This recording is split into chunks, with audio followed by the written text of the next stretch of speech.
use the bands if you had the long bands, or it's quite good here where you just want to stretch and lock out your knee and lift the leg up like so.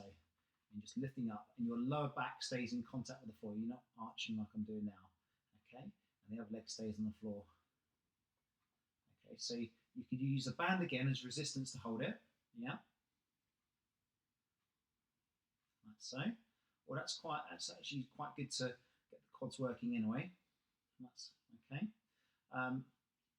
So obviously doing both legs as well, not just the bad knee one, but making sure both are covered. Things like the clam, which we do a lot.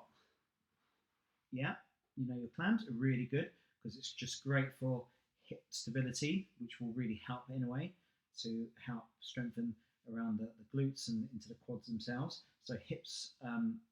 So glutes are really good, and the clam in particular. Okay, shoulder bridges,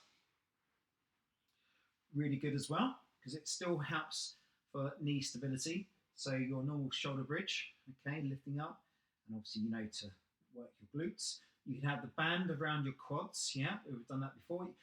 We've done things like opening the knees up, but we wouldn't have to do that. Just as more of resistance, you could just open the legs a bit wider and just feel the resistance there. But just normal bridges from there. If you wanted to, you could take it into then a single knee lift, okay? So that's another option there. You can stay with the same leg and then go for sort of 10 to 15 reps, or go alternates. What I see a lot of though is the hips dropping, you know, and I say this all the time, so it's keeping the hips high, keeping the glutes working, yeah, so nothing changes in the hip position, yeah, your glutes are still firing, but that's also going to be really good, okay, so there's a few things already there. Now also just going back to that one I did before there, I know Barbara brought some ankle weights. You can always put an ankle weight around and use that as resistance as well without holding a band, okay? So again, what works best for you there? Alternatively, and for more of a balance workout really, yeah, doing your leg lifts like this as well. Even though it's not so much about quads, it's more about hamstrings and glutes. It's keeping everything really working together and balanced, you know, so there's not an imbalance between the two sets of muscle groups, mainly being the quadriceps and the hamstrings. So relaxed arms, head down, as normal, as in class. Relax legs on the floor and then lifting up. Again, you can do it with a band around the ankles, yeah. Same leg for 10 to 15 reps, or alternate legs.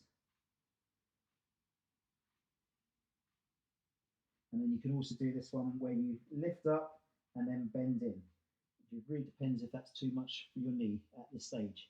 But you could do that as well. Lift and then bend.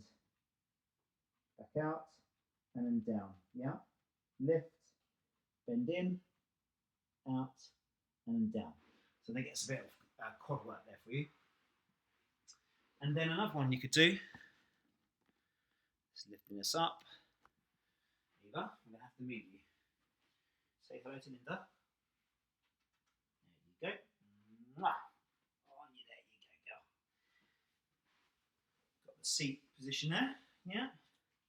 So this is quite heavy bands, so a lighter band would be ideal, but that's around sort of the shin area, yeah, lower shin, and then just doing some leg extensions like so.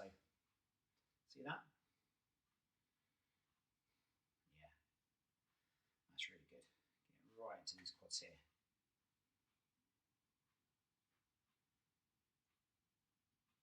Or again, an ankle weight around, obviously the ankle, yeah, and then do the same. Good extension there. So long bands, which I think I will have at the studio, that you could take when I see you next, which is going to be very soon, or ankle weights, you know, and then the squats that we could do in the studio, okay, and that will position your knees and your legs in a completely different position. You're not going forward, you're staying upright, and it really does get into your quadriceps, okay? So I think that's the first part and see how you go with these. Okay, so hopefully that's a little bit of help with the quads. Let me know if you have any more questions. Okay, I will see you soon. Bye bye.